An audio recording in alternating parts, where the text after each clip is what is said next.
What if $60,000 worth of homemade drones could erase $130 million of Russian firepower in under 10 minutes? At 13:47 hours, deep inside occupied Zaporizhzhia, 12 Ukrainian drones lifted off, each no bigger than a suitcase, each carrying enough thermite and shaped charge to cripple a train of ammunition cars stretching half a kilometer long. What followed wasn't a battle. It was an equation, a contest between light and noise, physics and panic.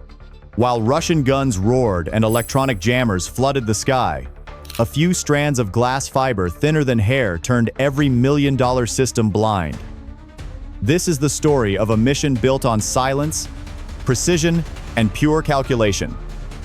How Ukraine turned a handful of machines into a strategic hammer that rewrote the map in one strike. If you were behind that control screen, would you have dared to continue once the first shell fell?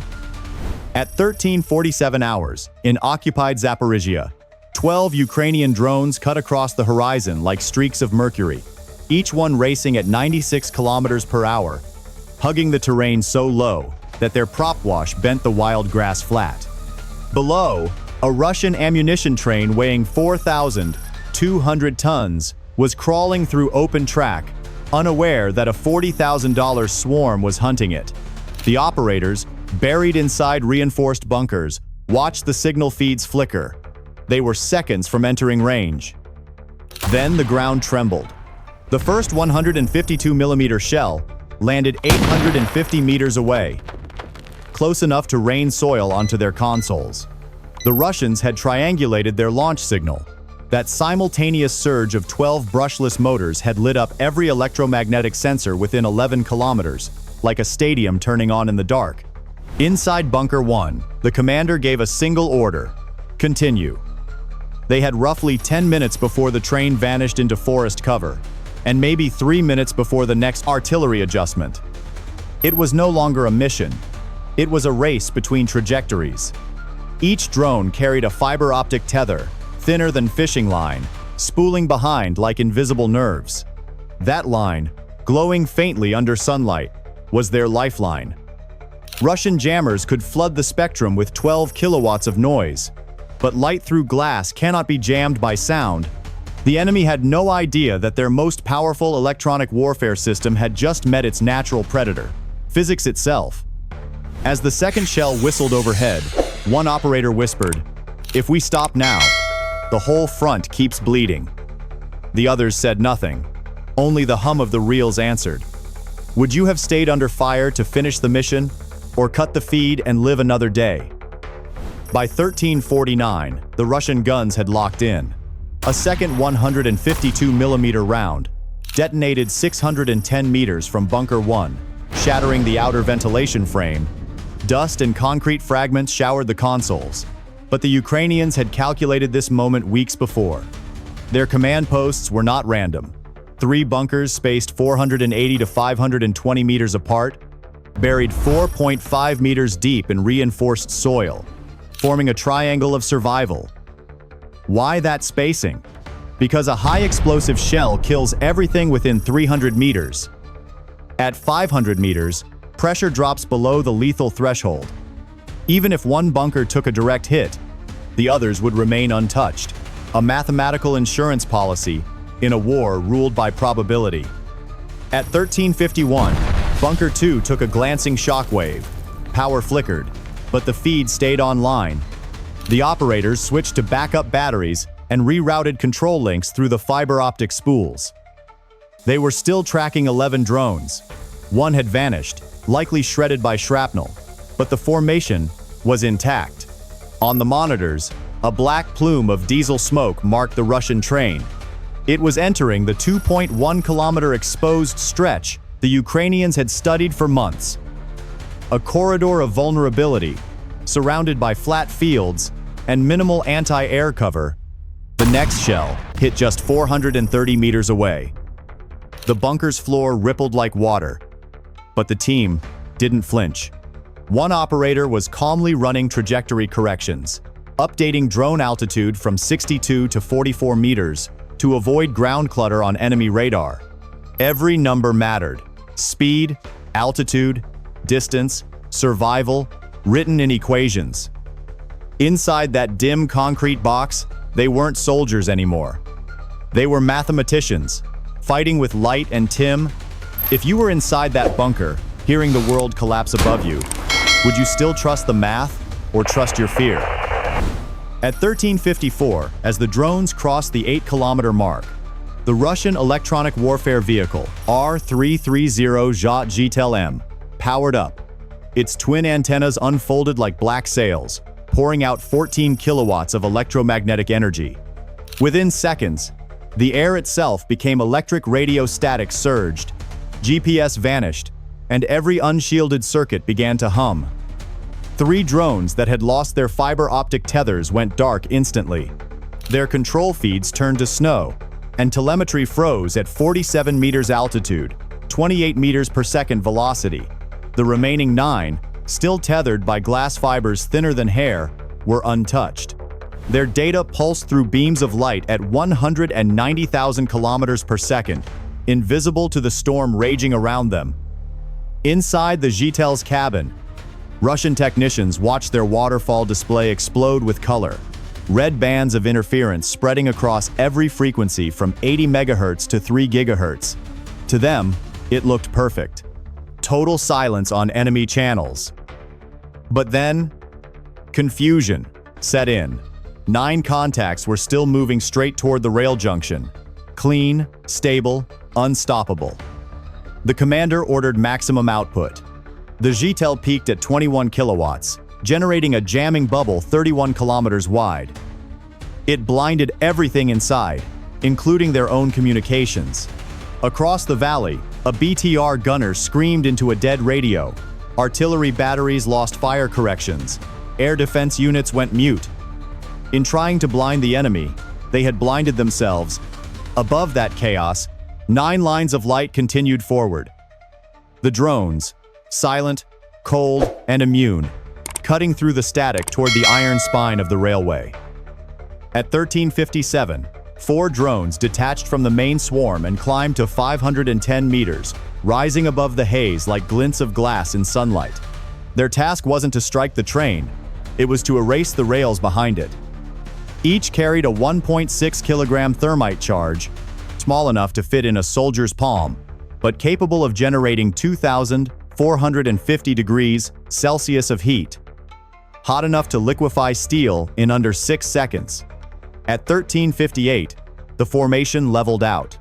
From their cameras, the operators watched the convoy blur across the frame. 38 wagons, 2 diesel locomotives, and 12 fuel cars, worth nearly $120 million in stored munitions and propellant. Then, one by one, the thermite pods released. They fell at 110 meters per second, hitting the tracks 820 meters behind the moving train. For half a second, there was only dust. Then came light, white, silent, chemical. The steel glowed orange, then sagged, then collapsed into molten puddles. Within moments, the railroad spine was broken in 4 places, sealing the route behind the target. Wind carried the rising smoke into the valley, a gray curtain spreading across 2 square kilometers. On thermal imaging, it became a wall, blocking every Russian sensor that relied on infrared detection. Inside the Russian Air Defense Command Post, monitors turned blind gray. To them, the battlefield simply vanished. And in that brief blindness, just 92 seconds long, the remaining drones began their final descent toward the train. At 1359, the remaining 8 drones plunged through the smoke, flying at 26 meters per second, barely 5 meters above the wheat. The fiber-optic spools reached their limit, 11.7 kilometers, and began releasing automatically with a soft metallic snap. One by one, the tethers fell away, glittering in the light like threads of glass. The drones were now free, running on battery power alone, fragile, silent, and seconds from depletion. Each battery showed under 17%, good for maybe 22 seconds of flight. But it was enough. Ahead, the Russian ammunition train was accelerating 53 kilometers per hour. 4,300 tons of steel, grinding against the rails. The conductor pushed the throttles past redline, unaware that the extra friction dropped traction from 0.78 to 0.27, making the wheels spin uselessly. Every push forward only made the train slower. Through the lead drone's lens, the target filled the frame wagon markings, vent ports, and the stenciled warning on car 14. Class 1. Explosive. The operator adjusted pitch by 2.3 degrees, correcting for headwind, then armed the warhead, a modified RPG-7 charge with a copper liner, capable of cutting 90 millimeters of hardened steel. At 13 hours, 59 minutes and 34 seconds, the first impact came. The shaped charge punched through the coupling between locomotive and car 1. 4 more followed within 4 seconds, each striking at pre-programmed intervals of 1.2 seconds. The explosion chain began with precision, not chaos. And for the first time in 4 hours, the valley fell completely silent. The world was holding its breath for what came next. At 14, the 5th drone struck Wagon 17, an ammunition car stacked with anti-tank rockets and diesel drums. The impact pierced its sidewall, igniting a vapor-rich pocket that detonated at 3,200 meters per second. The shockwave raced along the convoy like lightning over steel. In 1.6 seconds, wagons 18 through 24 vanished into incandescent vapor. The blast lifted 1,200 tons of debris into the air, hurling locomotive fragments half a kilometer away. A 1.3-kilometer mushroom of smoke and ash climbed through the afternoon sky, visible from Melitopol to the Azov coast. The explosion's thermal bloom hit 2,900 degrees Celsius, enough to melt nearby signaling poles into puddles of metal. Russian satellite feeds later registered the heat plume as a fuel depot detonation. They never realized it was just a train. Within 4 minutes, every rail within a 700-meter radius was warped or buried under cratered ballast. The line connecting 3 mechanized divisions, roughly 12,000 troops and 220 armored vehicles, was severed. Replacement materials would take 72 hours to reach the site, assuming no secondary strikes. Of the 12 drones launched, only 5 returned telemetry. The rest were gone, either vaporized or buried in the wreck. Total mission cost: $62,000 in parts. Estimated Russian loss: $138 million in rolling stock, fuel, and ammunition. At 14:07, the smoke still lingered like a curtain over the horizon. The operators in Bunker 4 watched the signal feeds fade one by one, their monitors glowing faint blue in the darkness. No one spoke. It wasn't victory through strength or speed, it was victory through invisibility. And somewhere beyond that smoke, the laws of physics had just redrawn the battlefield. When the smoke cleared, nothing remained but twisted rails and silence. A convoy worth $130 million had vanished, not to missiles, not to aircraft, but to machines built from carbon fiber and code. In just minutes, Ukraine proved that the future of warfare isn't about size or speed, it's about precision, timing, and the courage to trust invisible math under fire. No generals commanded this strike. No satellites guided it. Just a handful of engineers, a few kilometers of fiber-optic line, and an idea too simple for the enemy to believe until it was too late. That's the new face of modern conflict. Quiet, intelligent, and unstoppable. If you were watching that explosion from the Russian command post, what would you have thought it was an accident or a warning of what comes next? Stay tuned, subscribe, and join us on the next operation.